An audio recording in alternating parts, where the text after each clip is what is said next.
My husband packed up and left while I was at work. But when I found a folder his mom kept about me, I just looked at him and said, "You've made the biggest mistake of your life." He had no idea the storm that was coming.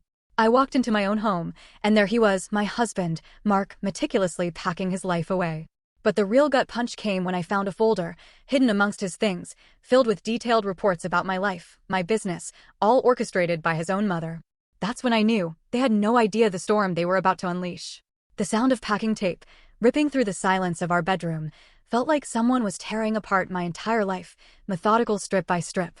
I just stood there, frozen in the doorway, watching Mark seal another cardboard box. He hadn't even noticed me yet, too lost in his careful labeling system, the same meticulous attention to detail that once made me fall head over heels for him. I'm Clara, and that was the exact moment my marriage ended. Not with some dramatic, movie-like explosion, but with the mundane squeak of a marker and the whisper of tape. Were you planning to tell me, or just disappear while I was at work? My voice came out steadier than I felt, a low hum of disbelief. Mark startled, dropping the marker. It rolled under our bed, the very bed we picked out together at that ridiculously overpriced furniture store his mother hated. "You're home early," he mumbled, his voice tight. Clearly not early enough. I stepped into the room, my heels clicking against the hardwood. Each step felt like I was walking through molasses, my legs heavy with dread. "How long have you been planning this?" He didn't answer right away, just ran his hands through his hair. A nervous tick I used to find endearing, but now it just screamed guilty. "Clara, we both know this isn't working. Do we?" I scoffed, a bitter laugh escaping me. Because I must have missed that conversation. I picked up one of his precisely labeled boxes. "Winter clothes," it read, in his perfect architect's handwriting. When exactly did we decide this? Or was it Vivian who decided? Vivian thinks, Vivian says, Vivian knows best. The laughter that bubbled up sounded more like breaking glass. "Tell me, Mark, do you even breathe without checking with her first?" His face hardened, a flicker of anger in his eyes. "That's not fair." "Fair?" I set the box down, hard enough to make him wince. "Fair would be having an actual conversation about our marriage before you started packing it away in neat little boxes. Fair would be acknowledging that I'm your wife, not some temporary inconvenience standing between you and your mother's approval."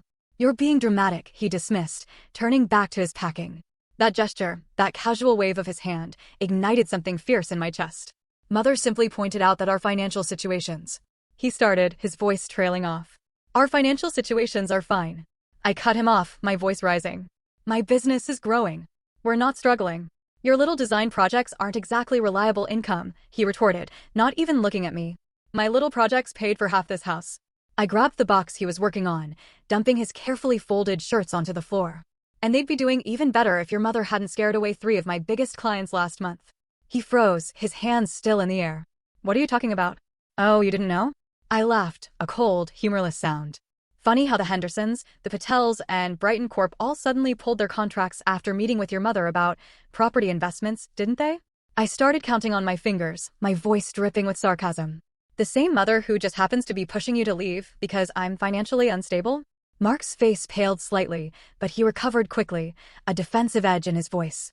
"You're paranoid. Mother would never." "Stop saying mother like she's some kind of saint."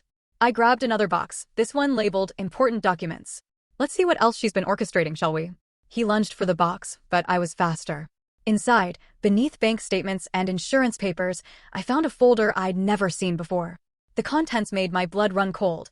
Detailed reports of my business dealings, copies of emails between my clients, even photos of me meeting with competitors. "She's been having me followed." My hands shook as I flipped through the papers. "It's not what you think." Mark reached for the folder, but I stepped back, clutching it to my chest. "Mother was just concerned about our future," he stammered. "She wanted to make sure that I was properly destroyed before you left me." I clutched the folder, my voice trembling with a mix of rage and disbelief.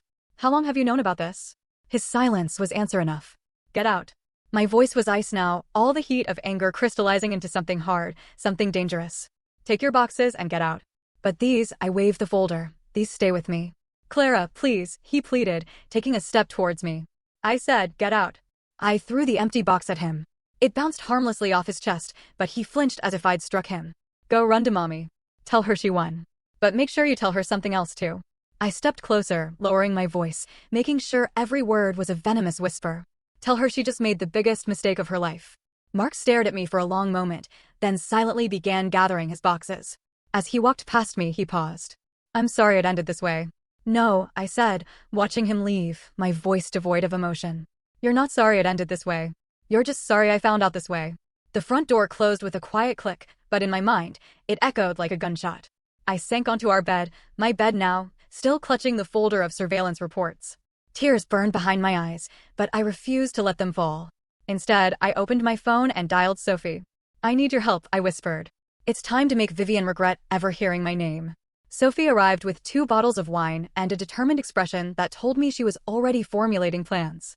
I'd spent the last hour spreading the surveillance photos across my dining room table like some twisted, macabre puzzle.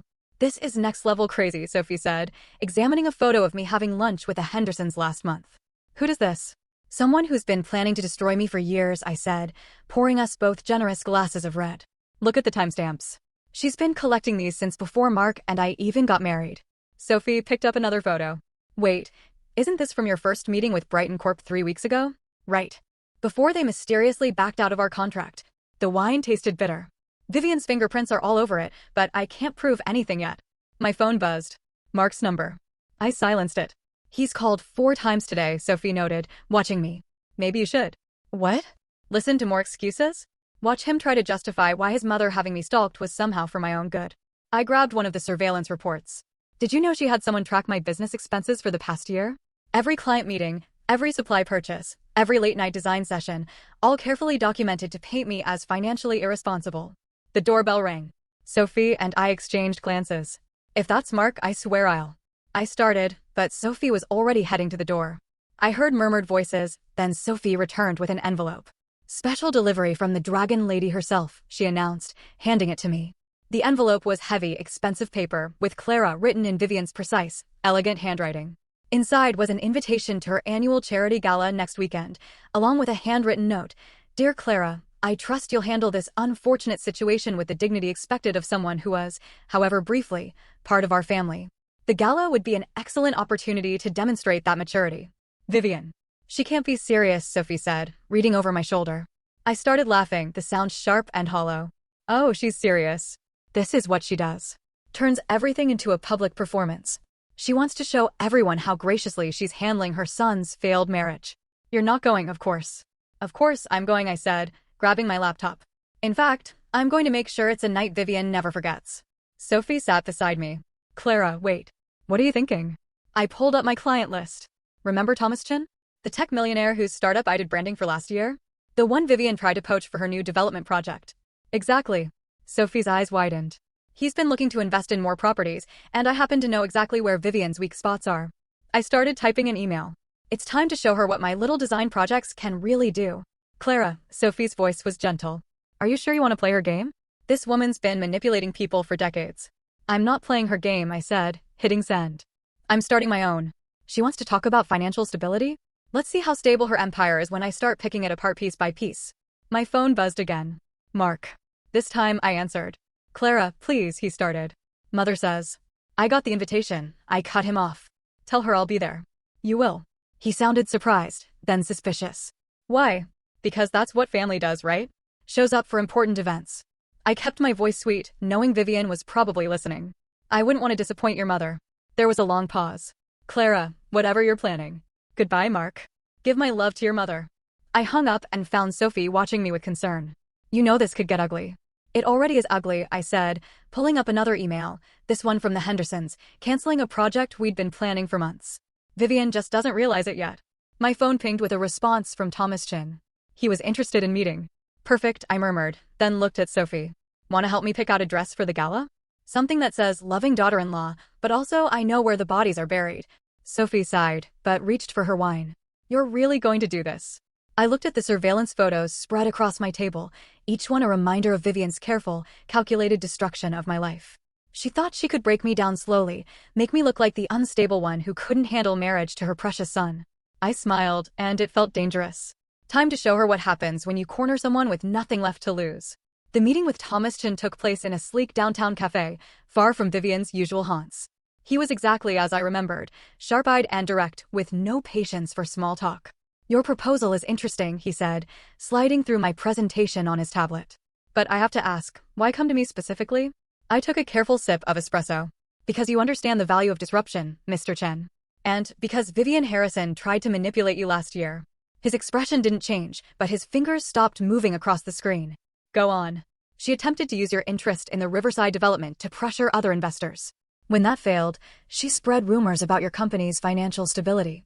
I pulled out my phone, showing him the relevant emails from my surveillance file. She cost you that deal. And now you're suggesting we work together to cost her something in return? He studied me over his cup. This feels personal. Everything Vivian does is personal. That's her weakness. I leaned forward. The Davidson project she's been bragging about? It's built on false projections. I have proof. Before he could respond, movement near the cafe's entrance caught my eye. Mark walked in with his realtor friend, James. They hadn't noticed me yet. Excuse me, I murmured to Thomas, sliding lower in my seat. But it was too late. Clara. Mark sounded surprised, then suspicious, as he spotted Thomas. What are you doing here? I straightened up, forcing a smile. Business meeting. You remember Thomas Chin? Mark's face paled slightly. Mr. Chin, I didn't realize you and Clara were acquainted. We go way back, Thomas said smoothly. Your wife's talent for spotting opportunities is remarkable. Ex-wife, Mark corrected quickly. And speaking of opportunities, I hope she mentioned that any business ventures in this area should really go through Vivian. Like the Riverside deal did? I interrupted. James tugged at Mark's sleeve. We're going to be late for that appointment. Actually, Thomas said, standing, gathering his things. I believe we're finished here. Clara, I'll have my team drop the contracts. Your insight into local dynamics has been invaluable. After they left, Mark rounded on me. What are you doing? Business, I repeated. You know, those little projects your mother's so concerned about. Stop it. He grabbed my arm as I tried to leave. Whatever you're planning with Shin. I wrenched away. Don't touch me. You lost the right to question my business decisions when you let your mother destroy them. She was trying to protect our family's interests. Your family's interests? My laugh drew stares from nearby tables. Tell me, Mark, did those interests include having me followed? Photographed? Having my clients threatened? He ran a hand through his hair, that familiar gesture that used to mean stress, but now just reminded me of manipulation. It wasn't like that. Mother only wanted. I know exactly what she wanted, I said, gathering my things, my hands shaking slightly. And now she's going to get it, just not the way she expected. My phone buzzed. Sophie, sending details about the charity gala. Another message popped up from Thomas. Meeting set with Davidson investors tomorrow. Clara, Mark's voice had softened. Please, don't do anything rash. Mother can make things very difficult. More difficult than destroying my marriage? My business? My reputation? I showed him the surveillance photos on my phone. How much more difficult can it get, Mark? He stared at the photos, recognition flickering across his face. Where did you get these? From the files you left behind. The ones documenting every move I've made for the past 3 years. I leaned closer, dropping my voice. Did you enjoy reading them? Did you and Vivian sit together, planning how to break me down piece by piece? It wasn't. I didn't. He stopped, looking lost. I just wanted everyone to be happy. Well, congratulations. Your mother's happy. You're free to be her perfect son again. I started walking away, then paused. Oh, and Mark? Tell her I'm looking forward to the gala. I have so many people I want to introduce her to. Outside, I took deep breaths of cold air until my hands stopped shaking. Thomas's message still glowed on my screen, promising the first real crack in Vivian's carefully constructed empire. My phone buzzed again. Sophie. How did it go? She asked. I watched through the cafe window as Mark made a call, his movements agitated, probably warning Vivian. Better than expected, I answered. The game's changing, Sophie, and Vivian's about to learn she's not the only one who knows how to play. The Davidson investors meeting felt like a chess match where every piece was made of glass. I sat quietly, watching Thomas Chin methodically dissect Vivian's project projections while her face grew increasingly rigid. These numbers seem optimistic, Thomas said, tapping the spreadsheet, particularly given the current market conditions. I noticed Vivian's perfectly manicured nails digging into her leather portfolio. She didn't look at me, but I felt her awareness of my presence like static electricity. The projections are sound, she replied smoothly. I've personally overseen every aspect of this development. So, including the environmental impact reports, I slid a folder across the table. Because these documents tell a rather different story. The room temperature seemed to drop 10 degrees. Vivian's eyes finally met mine, and I saw something I'd never witnessed before, fear. Where did you get those? Her voice remained steady, but her knuckles were white. The same place you got your surveillance photos of me. I maintained eye contact. Interesting what people will share when they realize they're not the only ones you've manipulated. Thomas cleared his throat. Ladies, perhaps we should focus on. This meeting is over. Vivian stood abruptly. These allegations are baseless. Sit down, Vivian. The command came from Robert Davidson himself, silent until now. I'd like to hear more about these discrepancies. My phone buzzed. A text from Sophie. 911 Mark at your house. Something wrong. I forced myself to stay seated, even as my stomach twisted. The environmental reports were altered, I continued, my voice steady. To hide contamination from previous industrial use. The cleanup cost alone would triple your projected expenses. That's impossible. Vivian snapped. Those reports were confidential. Like the photos of me meeting clients are? Or the financial records you used to convince Mark I was unstable. My phone buzzed again. I ignored it. Robert Davidson leaned forward. Mrs. Harrison, is there something you'd like to explain? The meeting dissolved into technical discussions and legal implications. I slipped out during a heated exchange about soil samples, my phone now vibrating constantly. Mark was sitting on my porch steps, head in his hands. He looked up as I approached, and my sharp words died in my throat. His face was ashen. What happened? I asked, my voice barely a whisper. Mother had a heart attack, his voice was hollow. Right after some meeting. They took her to St. Mary's. The triumph I'd felt moments ago curdled in my stomach. Is she stable? For now. He stood, swaying slightly. She was asking for you. I barked out a laugh. Me? Why would she? Because she knows. Mark's eyes were red-rimmed. About everything. The Davidson deal. Thomas. The environmental reports. He took a shaky breath. She said she underestimated you. My hands started shaking. Mark, did you know? He stepped closer. About the contamination? About how exposing it wouldn't just ruin her, but everyone connected to the project. Including me? The pieces clicked together with sickening clarity. Of course, Vivian would have ensured Mark was legally entangled in the development. Of course, she'd use him as a shield. I didn't. He stopped, looking lost. I remembered all those nights I'd spent plotting, focusing only on Vivian. Had I become just like her? Willing to destroy anything in my path? My phone rang. Sophie again. Clara, the Davidson story just broke online. It's bad. Really bad. I watched Mark's face as he received a text, probably containing the same news. He looked like a man watching his world burn. I have to go, he said quietly. Mother's asking for her lawyers. He paused at the bottom of the steps. You know what's funny? She always said you weren't strong enough for this family. Guess she was wrong about that too. After he left, I sat on the porch steps, staring at my phone as notifications flooded in. The story was spreading fast. Vivian Harrison, prominent developer, caught in environmental scandal. Her empire beginning to crack. I should feel victorious. Instead, I remembered the fear in her eyes at the meeting, so similar to what I'd felt when discovering Mark's packed boxes. The way revenge had turned me into someone who could hurt others without flinching. Sophie's car pulled up. She took one look at my face and sat beside me. What have I done? I whispered. She took my hand. Exactly what she taught you to do. My phone lit up with another call, this time from Thomas Chin. Probably wanting to discuss damage control, next steps. The pieces of Vivian's empire now up for grabs. I let it ring. St. Mary's Hospital smelled like artificial lemons and regret. I'd been sitting in the waiting room for an hour, turning my phone over and over in my hands, watching news alerts pile up about the Davidson scandal. Each headline felt like another brick in a wall I couldn't tear down. You didn't have to come, Mark's voice startled me. He looked exhausted, his suit wrinkled like he'd been sleeping in it. Your text said she's asking for me. She is. He ran a hand through his hair, though I'm not sure if that's a good thing. The walk to Vivian's private room felt endless. Through the window, I saw her propped up in bed, looking smaller somehow, vulnerable. It was unsettling, like seeing a lion with its teeth pulled. Clara. Her voice was weaker than usual, but her eyes were sharp as ever. Close the door. Mark hesitated. Mother, maybe we should. Out. One word, but it carried all her usual authority. He left, shoulders slumped. I remained standing, keeping my distance. You wanted to see me? Sit. She gestured to the chair beside her bed. We need to discuss terms. Terms? I almost laughed. I'm not here to negotiate. No. She picked up her phone, tapped something, then showed me the screen. My breath caught. It was an email chain between Mark and several Davidson project investors, dating back months. His signature on documents he shouldn't have signed. Proof of his involvement in the cover-up. You really think I wouldn't have? Insurance. Her smile was thin. Mark's fingerprints are all over this one. One call and he goes down with me. My hands clenched. You'd destroy your own son? To protect him from himself? In a heartbeat. She set the phone down. The question is, would you? The monitor beeped steadily in the silence. Through the window, I saw Mark pacing in the hallway, phone pressed to his ear, probably talking to lawyers already. What do you want? Retraction. Public statement claiming your evidence was misconstrued. Technical error in the environmental reports. She listed each point like she was ordering dinner. In exchange, these emails disappear. My phone buzzed.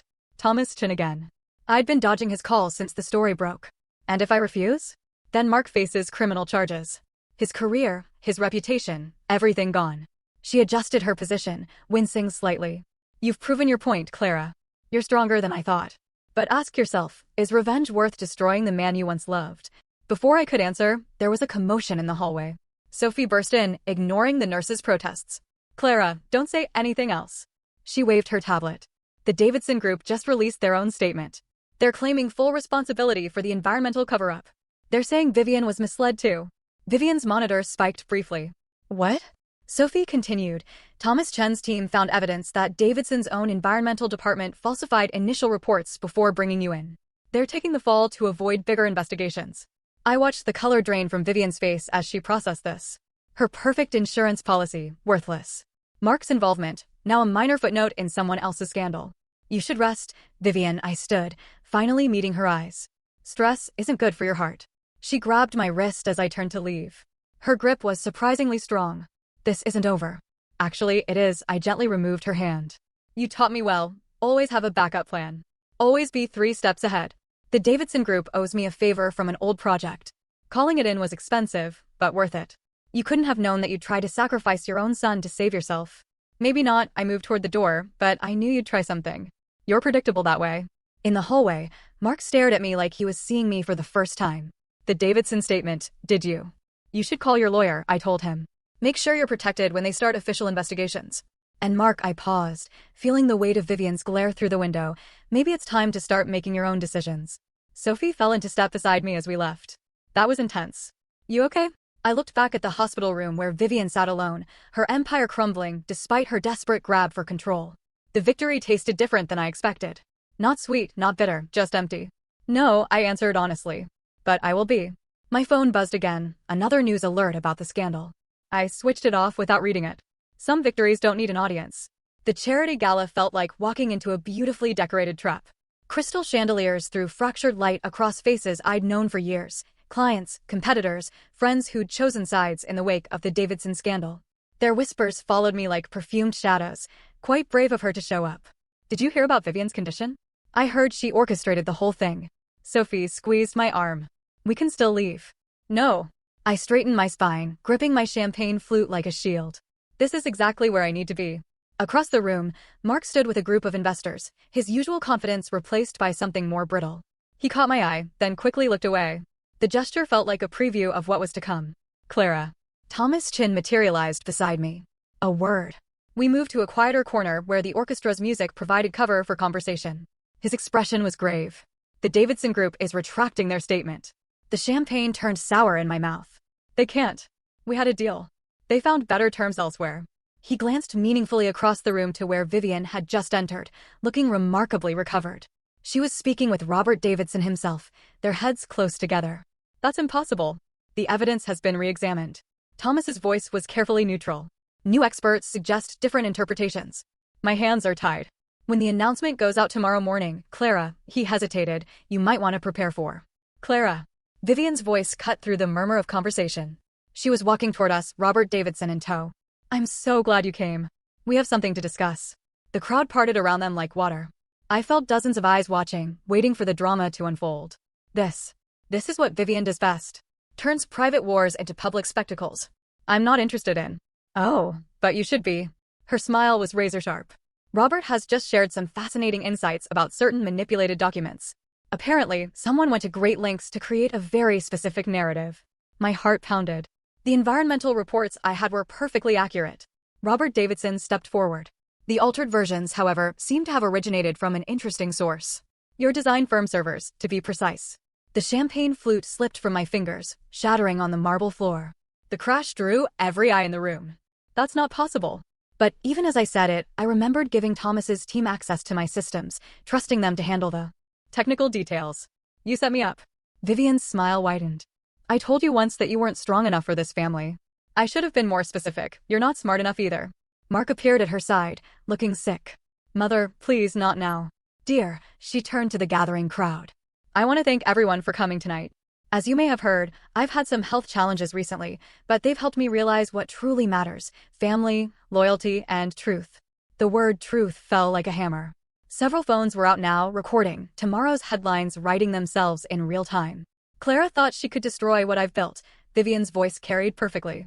Instead, she's demonstrated exactly why I was right about her all along. Amateur moves have amateur consequences. I looked for Sophie, but she'd been pushed to the edge of the crowd. Thomas Chin had vanished completely. The trap closed with elegant precision. Security will escort you out, Vivian's final twist of the knife. And Clara, expect to hear from our lawyers. Fraud charges are just the beginning. As two suited men approached, I caught a last glimpse of Mark's face. There was something there, regret, pity, but he didn't move to help.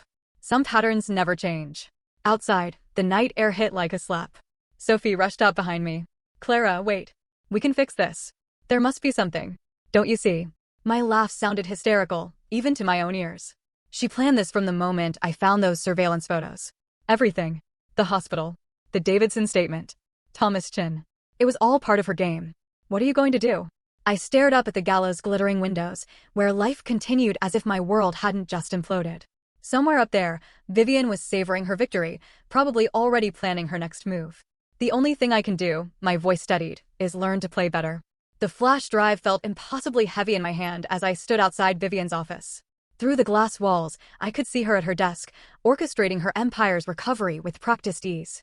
The fraud charges against me were still pending, but she'd already moved on to new victories. She looked up as I entered, her smile sharp as broken glass. Clara. Security didn't mention you had an appointment. They're busy dealing with the press downstairs. I closed the door behind me. Something about anonymous tips regarding offshore accounts and falsified insurance claims. The smile froze. More desperate accusations? Haven't you learned? Actually, I learned exactly what you taught me. I placed the flash drive on her desk. About keeping receipts. About having insurance. She didn't touch it. What is this? Everything. Your real financial records. The bribes to building inspectors. The money laundering through shell companies. I tapped the drive. Even that interesting transfer to Thomas Chen's private account right before the gala. You're bluffing. Mark helped me find it. That landed. For the first time, real fear flickered across her face. Mark would never. Never? Check your phone. She did, and I watched the color drain from her face as she read whatever message Mark had just sent. When she looked up, her composure was cracked. What do you want? Funny, that's exactly what you asked me in the hospital. I sat down, uninvited. But I'm not here to negotiate. Then why? Because I want you to understand something. I leaned forward. You didn't lose because I outsmarted you. You lost because you taught Mark the same lessons you taught me. About survival. About loyalty. About always having an escape plan. Her hand trembled slightly as she reached for her phone again. I can still destroy you. One call to who? The Davidson Group. I pulled out my own phone, showing her the email chain. They're already distancing themselves. Seems their board doesn't appreciate being used in personal vendettas. Bad for business. A commotion rose from the lobby below. Through the glass walls, we could see reporters gathering, cameras ready. They're here for the press conference, I told her. The one where Mark explains how his mother's company has been operating for the past decade. Unless what? Her voice was barely a whisper. Unless you sign everything over to him today. Let him run the company his way, without your guidance. She laughed, but it sounded hollow. You think this will fix anything? That Mark will suddenly become his own man. No, I stood. But it gives him a chance, which is more than you ever gave either of us. The elevator dinged. Mark stepped out, flanked by board members and lawyers. Through the glass, our eyes met. He looked different. Stronger, maybe. Or just free. You've destroyed my family, Vivian said quietly. No, you did that yourself. I just showed Mark the evidence. She stared at the flash drive for a long moment. Below, the crowd of reporters grew. Her empire teetered on the edge of exposure, ready to crumble. He's my son, and he deserves better than what you've given him. I moved toward the door. You have 10 minutes to decide. After that, Mark starts talking. You really think you've won? She called after me. That this makes you better than me? I paused, hand on the doorknob. No. It makes me exactly like you. That's what scares you most, isn't it? The look on her face told me I was right. As I walked away, I heard her calling for her lawyers. Through the glass, I watched her pick up the flash drive with trembling fingers. Mark met me at the elevator. Did she? Give her a minute. I pressed the lobby button. She taught us both about power, Mark. Now she gets to learn about losing it. He nodded slowly. What happens after that? That's up to you. The elevator started descending, but whatever you decide, make sure it's actually your decision. As we reached the lobby, my phone buzzed. A message from Vivian's lawyer. She's ready to sign. You know, Mark said quietly, she'll never forgive either of us for this. I watched the numbers count down, floor by floor. Some victories aren't about forgiveness. The elevator doors opened to camera flashes and shouted questions. Mark straightened his tie, ready to face them, ready to start over. I stepped back, letting him take the lead. Some battles you win by walking away. The moving boxes in Vivian's office looked wrong somehow, too ordinary for the end of an empire. She was taking down her awards when I arrived, each acrylic testament to her success carefully wrapped in newspaper. Come to gloat. She didn't turn around. No, I set a folder on her desk. To return these. She glanced at the surveillance photos spilling out. Keep them as a souvenir. I don't need souvenirs. I watched her hands shake slightly as she wrapped another award. The company announcement went out this morning. Mark's doing well. He's gutting everything I built. Finally, she faced me. The past month had aged her a decade. Was that your idea or his? You really still don't understand, do you? I picked up one of her photos, her and Mark at some charity event, both smiling perfectly. He's not destroying your legacy. He's fixing it. Her laugh was bitter. By exposing our methods? Canceling profitable contracts? That's not fixing. That's surrender. That's integrity. I set the photo down. Something you taught him to fake so well, he finally wanted the real thing. A knock interrupted us. Mark stood in the doorway, looking uncertain. These days, he always looked uncertain when his mother was involved, like he was still learning to trust his own judgment. The board meeting's starting, he told her. They're waiting for your formal resignation. Vivian straightened her jacket, armor for one last battle. I suppose you'll both enjoy watching this. Actually, I'm leaving. I moved toward the door. This part isn't about me. Mark caught my arm as I passed. Clara, wait. I never thanked you. Don't. I gently pulled away. Just do better. Both with the company, and I glanced at Vivian, still proud even in defeat with family. Hey, is that what we are now? Vivian's voice stopped me. Family? No. But maybe someday Mark can have one that doesn't run on fear. Outside, Sophie waited by her car. She'd been my constant through all this, watching me become someone she probably doesn't fully recognize anymore. Ready for your meeting? She asked. I nodded. My new design firm launches next week. Bigger projects, bigger clients, built on reputation rather than revenge. It felt strange, starting over. Good strange. I looked back at the building where I first learned about power, both wielding it and surviving it. Through the windows, I could see Mark leading Vivian toward the boardroom. Their shadows stretched long against the glass. Just strange. I got into the car. Did you know Vivian called me yesterday? Sophie started the engine. Said she's finally proud of me. That I proved her right about what it takes to succeed in this world. Did you tell her where to stick her pride? No, I watched the building shrink in the side mirror. Because part of me thinks she's right. I became exactly what she always wanted Mark to be, someone willing to burn everything down to win. You're nothing like her. Aren't I? I used her own tactics against her. Played her game, just better. I turned away from the mirror. The difference is, I chose to walk away after winning. She never could. Sophie navigated through traffic in silence for a moment. So, what now? Now I pulled out my phone, where an email from Mark waited unread. Probably about the company transition, or maybe something more personal. I left it unopened. Now I figure out who I am without revenge driving every decision. And if Vivian tries something else, I thought about the final piece of leverage I still have, evidence I never showed Mark, proof of crimes that would destroy what's left of his relationship with his mother. It sits in a safe deposit box, my own insurance policy, my own piece of Vivian's legacy. Then I'll remember what winning really cost. I switched off my phone. Some victories feel like losses when you look at them right. Sophie pulled up to my new office building. The sign company was just finishing installing my company's logo, clean, modern, nothing like the Harrison aesthetic. You know what the weird part is? I gathered my things. I think Vivian finally respects me. Not for beating her, but for knowing when to stop. Is that enough? I stepped out into the morning sun, looking up at my name against the clear sky. It has to be. Otherwise, I'm just another version of her, waiting to self-destruct. The door closed behind me with a soft click, final as a period at the end of a very long sentence.